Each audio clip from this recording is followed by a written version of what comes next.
Okay, here I am with my Amana, and for some reason it just started doing a 45-second countdown and going through all the steps of blinking all the lights at different times.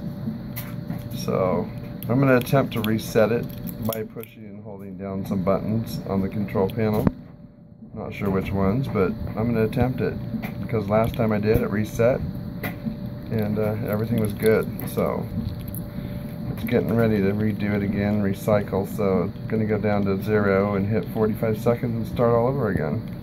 It's insane. And it's driving me crazy, honestly. Oh, I need to clean this thing. That thing's dirty. See? There we go. Alright, so hopefully by the next video this will be fixed, and I'll show you what I did.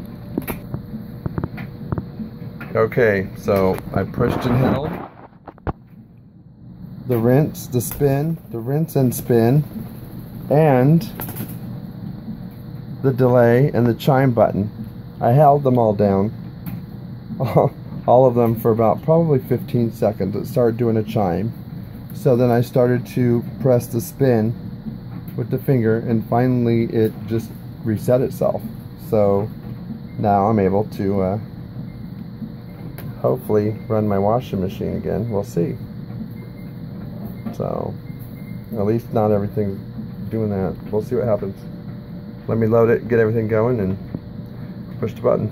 Okay, let's see what we have here. I'm gonna just set it for quick wash on a medium. Come on. Ah, yes, it worked. Alright, so don't call that repairman. Push these buttons and see if you can fix it yourself before you spend that $400 and then $1,000 to replace this panel. Alright? Cool. Water's running. We're good. Have a good day. Ciao.